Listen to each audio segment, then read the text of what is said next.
Welcome, everyone, to episode 32 of They Might Be Self-Aware. I am Hunter Powers, joined by Daniel Bishop. Hello, Hunter. Hello, Daniel. I'm excited. What are we talking about today?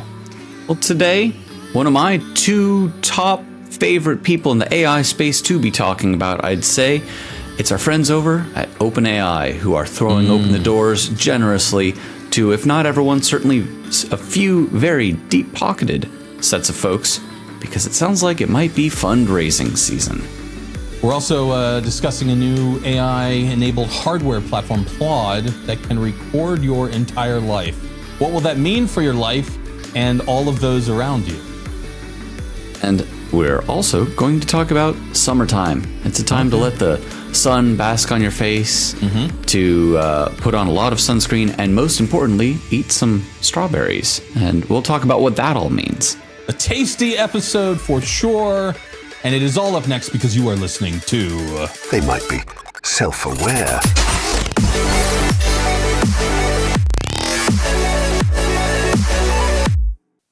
All right. Hey, Hunter. Yes, Daniel. You've been in meetings before.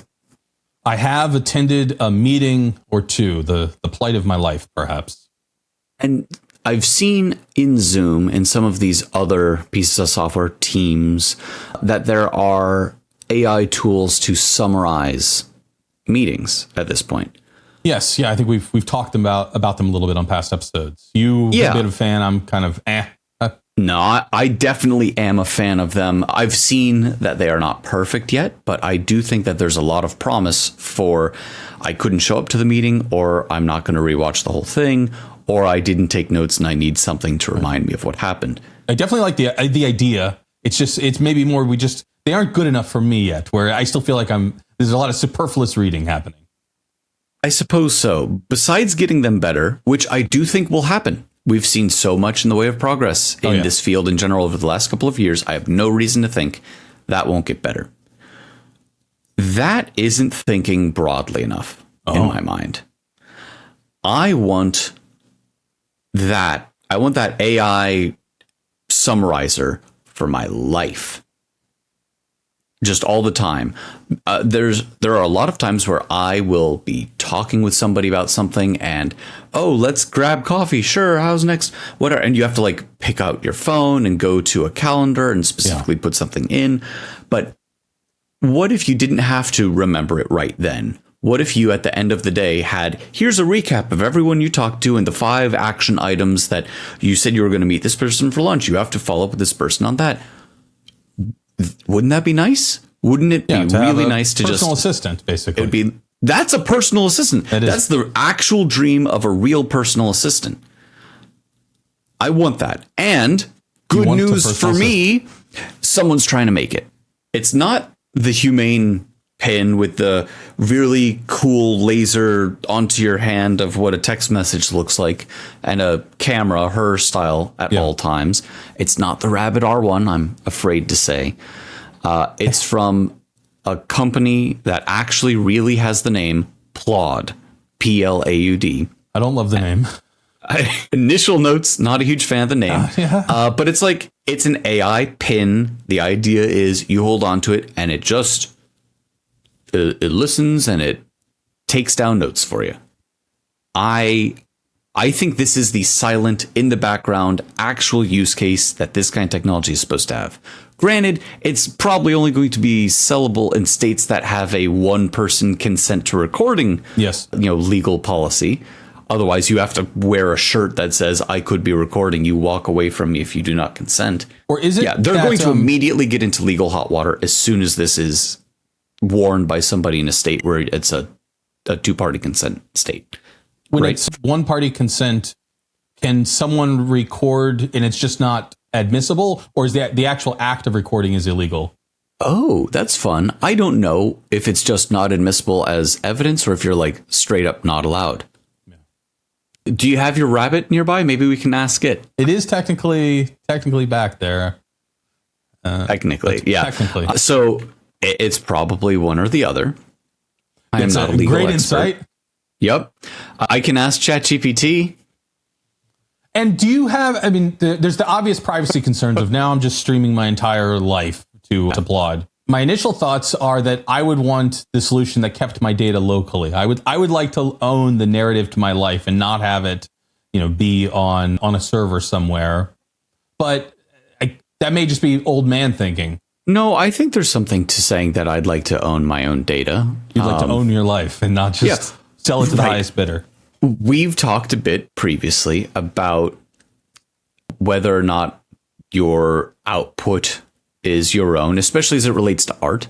But yeah, if you have a notepad, a note-taking device that takes everything that you say all day and that you don't really own the transcripts of that, you wouldn't have access to it. Maybe if Plaud's website goes down, you can't get to it.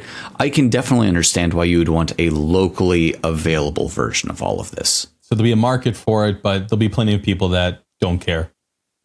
And if this is an actual a use case that people want, why wouldn't the phones just enable it? And you already have your phone with you almost all the time. Mm-hmm. Just open up the stream open up the microphone on the phone, listen, record, transcribe, send it all to the cloud. Is that just a efficiency thing at that point? I do think that a phone is the correct device to be doing this, but is it a power efficiency? You couldn't have possibly that running all day. I know that my phone sometimes struggles to get through a day. Depends on how much I've been using it. It definitely isn't. But also, my phone is in my pocket a lot of the time. And from a microphone perspective, that's going to be a bit of a problem. I think that if you have something on your lapel or, pocket or whatever that ends up being, something with a microphone actually pointing out to the external world, I think that you do have to have something with that sort of form factor to make this kind of use case reasonable. But Plaud, which apparently isn't even a new company, they've had the Plaud Note, an earlier product. Yeah, I feel like I saw that on TikTok or something. Yeah, 200,000 units. So this isn't a first effort. This is something that's more than Humane Pen by a few. I kind of feel positive about this one. I think that there's a decent chance that Plaud is onto something. It's not just me, Daniel, at my stage of life wanting to have notes from meetings or remember when somebody said what their birthday was and I didn't immediately write it down. Imagine a helicopter parents that plop one of these onto their kid and, did Johnny push you down at the playground? No, he didn't. And then you ask the AI, okay, who actually pushed my kid down?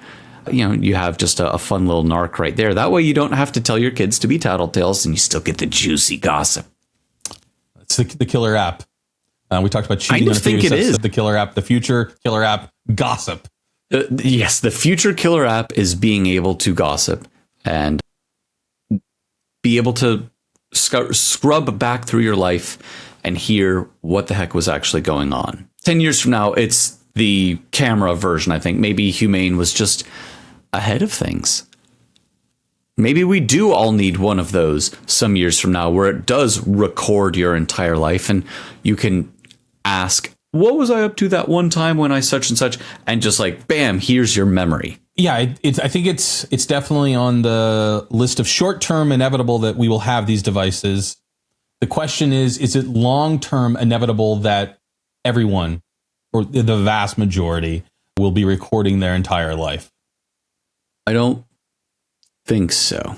I think there's a large majority of people in the world anyways. I mean, 3 billion people in the world supposedly still have never touched or seen the internet. And considering how many people live, yeah, I can see that. But as far as like Western connected people, we have all access to the internet, etc. I don't think everybody needs one of these things. Certainly, many are ordering one or no? Am I ordering one? Yeah, are you going to get on that pre-order list?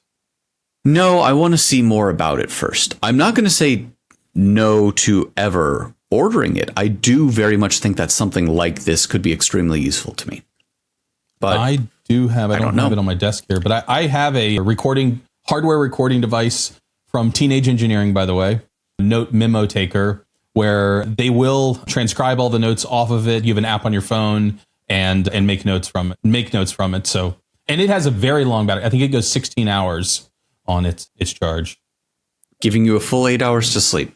But still, I had a bunch of meetings this past week, and I thought about bringing it out there, but there's just something weird about knowing that everything you say in a meeting is being recorded, even though with video conferencing. Enough of the ones that I'm in are being recorded for posterity. With video conferencing, anyways, it's kind of the standard, but yeah, when you're in person, you're like, is it okay if I take this recorder out and set it on the table so that everyone can be recorded? And everyone's probably going to take the pin off and then put them in a little basket as they show up to the house party. Something like that. Or the communist meeting or whatever it ends up being. But I do think that just like police need to have body cams in many jurisdictions now, and that can be a source of accountability. We think of things as surveillance in a bad way. This can be surveillance in a very positive way.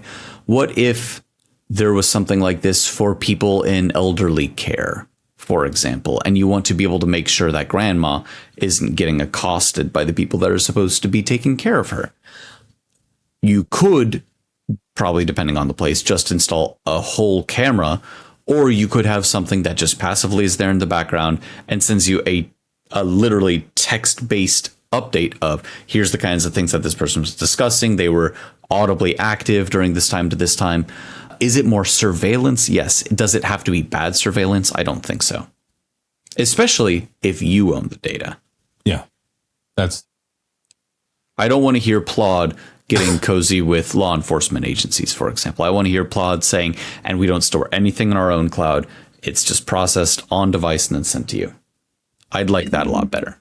That's the thing that'd be way more likely to sign up for buying. It's probably inevitable, though, that law enforcement is getting access to that if it has any traction. Absolutely. Well, especially as we have laws that say there's no reasonable expectation of privacy in public, there's no reason to think that there isn't a fairly dystopian future where there are audio. There's already CCTVs everywhere in Great Britain, and we've talked some about that in a previous episode. Make sure to go through our whole backlog of episodes if you haven't. All right. Anyway, I do think that you could see the same with audio, and we have talked about that as well. But there's no legal reason why you couldn't just have a bunch of microphones dotting across an entire city. Sure. To start doing speaker identification and figure out who's walking where and so on and so forth. It absolutely could go really dystopian really quickly. Maybe we just make the cloud illegal. Just, you're not allowed to use cloud resources for anything. The whole thing. It's got to be on device. Related, but unrelated. That'll work. At least on I still don't like saying X, Twitter stream. I've been seeing more and more discussion about moving off of the cloud onto physical hardware and just the insane cost savings of that. But yeah, it's always cheaper to get started with the cloud. And then you realize it's more expensive to stay with it. That's how they get you. Yeah. And perhaps one of the biggest users of the cloud, certainly Microsoft's cloud, is OpenAI. And we've been talking about their burn rates being the insane amount of money that they just lose every single month. And of course, they also make money, but they're losing way more than they're making. And it's starting to look like they're going out to raise another round. And I guess people are starting to reflect back on, there's something about this year with OpenAI that feels just a little bit off, or we haven't seen as much. We've seen some really cool demos, but the wide rollouts have not been coming at the rate we would have been expecting. When Sora? Yeah, they've said almost nothing. Oh, they said it's still kind of too expensive, and they're working on it, and some people have tried it, but that was a long time ago. It was a while. And I still want to talk with Scarlett Johansson, and I still cannot. Apparently, sometime this fall is what they're saying, but the jokes online are fall this year or fall next year. You still have access. I've got it. Yeah. No access for Hunter. Now, in the tech demo of that, there was a lot of interrupting it, I think on purpose to show that you could. It has gotten a lot more human. I think the regular GPT-4 voice mode is very impressive. The version that I've got, though, is at a different level to the point where if I'm using a chat, like a text chat with ChatGPT, I get the information I'm looking for. It helped me with whatever, gave me some code, and then I close the window. Almost every time that I'm doing a voice conversation with this thing, after it gives me that last set of instructions or information, I say thank you. I finish the conversation like I would finish a conversation with a real person. I feel compelled to do so because I'm quote unquote having a conversation with a person. That's the magic moment type stuff that any company is looking for in their products. And it is kind of crazy to see that doesn't have a wide rollout yet. So are they purposely holding things back? Are they trying to court certain industries? You mentioned Sora, showing that to the film industry, for example. All of this possibly in the direction of trying to raise some more money. They've kept the hype train alive, for sure. They've definitely the hype train without releases behind it. And I also say that they've released 2 huge things this year. So yes, they have done it. We're just already used to the insane rate of development in this industry, where a lot of other players have caught up to or slightly surpassed GPT-4 in certain regards. But they're still pretty much king of the mountain, or at least part of the higher council at the top of that mountain. They may have some peers now, but it's not like they've been left completely in everyone's dust. API limits. You want to take a look at Claude versus OpenAI? I'll tell you who I'm going to use. It's OpenAI. You can get like a dozen API requests over to Claude before you're done for an hour. You want something cheaper. You want something faster. You want something where you can use it more. You're going to OpenAI still. And you can also get your own instance on OpenAI if you really want access. But the question is, speaking of paying a lot of money, are we not seeing these new releases? To what degree are we not seeing these new releases widely available because they don't really work, or they're just not economically viable? Are we really still, we're way in the alpha, and is this just far from being production stable, for lack of a better word, or is it that they're just building hype? Let's build some hype with Hollywood. Yeah. I think when it comes to things like Sora, we saw some really astonishing cherry-picked videos. That were heavily edited. And there's nothing wrong with them being heavily edited, but I think a lot of it comes down to expectations. If I say, I'm OpenAI and I'm releasing a video maker to everyone, the average person has a set of assumptions that's going to come along with that. I'm going to make something that has consistent characters over a long period of time, versus you look at like what Runway 3 puts out and you have truly astonishing results, but not necessarily super consistent over the course of a few seconds. Now, Sora, we saw there's the woman walking in the street, does a very good job at staying consistent for longer, but probably not enough for the average person to be like, I'm paying a larger extra amount of money for something that's slow and inconsistent and doesn't immediately take the idea that I had in my head and make a video of it. I think it is probably a truly incredible piece of technology that would cost too much, be too slow, and the average user would not understand its limitations and quickly become disillusioned with it. Also, possibly all the red teamers were not able to get it to stop making, political figures do heinous things or something like that. So it's probably a combination of those. Related to that, there's been rumors this week that I think they appeared in the information. If you want our sources, that OpenAI has been demoing some of their next releases to our lovely government. Just like was asked for. Great. One of those things is models that are going to be way too expensive to run, but they can generate training data for the cheaper models. I think it was Orion was the name of that system. And that potentially... there's a code name Orion, right? So that's your probably ChatGPT or your GPT-5 or 6, depending on what this alleged intermediate strawberry model is. Which will be trained from the data generated by Orion. Right. So we haven't seen Strawberry. We don't know exactly what it is, but the gist from what all the hype surrounding it seems to be, I hear, is one of two main sort of feels. One is that it can solve complex problems or like do research, and the other is it's better at generating synthetic data. Now, those don't have to be totally separate concepts. It could be both of them. But we've talked plenty about the fact that another larger large language model, any of these new models, the problem is becoming not having enough good training data. Yeah. Despite having already taken everything off of the internet that they could possibly get legally or otherwise, lawsuits or otherwise, there still is a need for more of this type, more of this thing that we hadn't been able to find, more of this language that we have underrepresented, whatever that ends up being.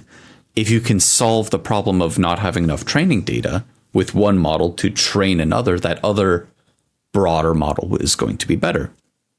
Also, the solving complex problems, the being able to do research type thing, I see that as a for myself, a totally separate issue. But I don't know. What do you think Strawberry is? What do you think they're showing to the feds? What do you think the feds even care about when it comes to that? They obviously care about the export risks, I think, more than anything else. Does this new AI have such an advantage that we have deep concerns about foreign governments having access to it? That's got to be the primary government angle. And then that's probably primary. Secondary is, hey, could we use these new abilities to exploit other governments and reign supreme? World leaders, number one, USA. That's probably part number two. And then part number three is just to maintain that relationship as even if we aren't there today, AI being the king of the world. Well, I mean, they're going to need to at least hype that that's what they're going to do if they're going to get that $100 billion valuation. And they need more fake Twitter accounts, funding, or X accounts. Yeah. For those of you who aren't aware, there are a couple of Strawberry themed Twitter accounts that are very good at keeping people hyped. And I have done a little bit of back and forth. Is this a real person? Is it an AI? Is it just existing to hype? Is it trying to show us what the next set of capabilities are? I'm going to say yes, it's maybe one of those things. I'll tell you right now, speaking of it might be self-aware, I see just a lot of mindless hype coming out of that. Now, mindless not meaning there's no mind behind it. It could be just a person who's terminally on Twitter and just posting a bunch of AI hype. I don't know. Yeah, it was at least 95% hype, if not higher. What was the only thing interesting I think came out of that is there were lots of discussions on Twitter about, again, the moment we do become self-aware, what changes. I don't know. Those were interesting theoretically, but certainly did not match with the actual reality. Yeah, I do think, though, that whatever OpenAI is coming out with next, and Claude and Mistral and so on, like any of the big players, I think that we're going to see the next step are multi-phase approaches to problems. And this is something that was hinted at with some toy projects right when GPT-4 first came out. Mm-hmm. Maybe even back in the 3.5 days of like these autonomous agents. I think we will see closer to an autonomous agent being accessible with whatever the next big set of leaps forward is, where you could say, hey, here's my schedule. I want to go to Argentina this fall. Get me flights and hotels, and it'll just like book a whole vacation for you. Or I need to write a book report on the moon landing. Find me, 5 primary sources and get me an outline and show me what's going to go and where. And it could like do a larger, more complex task rather than just write a pass at something on its own. I think that's what the next steps are. And one of the two things that I've heard about Strawberry is that it would probably be able to go more in that direction. Would you let ChatGPT book you a vacation? The current one. If it had the ability to log into Southwest's website and hotels.com and whatever, if you could say, I'm free from this time to this time, get me a flight, get me some hotels. Probably. I mean, I think is the answer. Yeah. I feel like if I gave it enough input and here's my preferences, these are the airlines I prefer, here are the seats that I prefer, here's the profile of the hotel I like to be at, here are the budget constraints. I feel like the average, when you ask ChatGPT, what should I do, is pretty good. It has decent knowledge of the areas, and I would want some way to obviously I'm going to check everything. And your question is like, okay, will you just show up at the airport and be like, oh, my trip is planned? Yep. Or I'm going to double check everything. It's the personal assistant. Plaud is going to talk to OpenAI and book the flight for you based on the conversations it was listening to. I saw a conversation posted between these agents and this AI agents chatting back and forth. And one of them was known to basically start spitting out binary, or kind of, we can call it like raw computer code. And so the conversation's going on, looks like a fairly normal conversation. This agent comes in and spits out a bunch of just randomness, and the other agents recognize, oh, he's just acting up again, because they're supposed to be sort of simulating like a workplace, like, right? It's Fred doing his thing again, spitting up drunk binaries. at work. Yeah. I don't know. So it's a wild and weird world we are living in. It is, but at least it's going to be red and juicy. Strawberries. Was that too much of a stretch?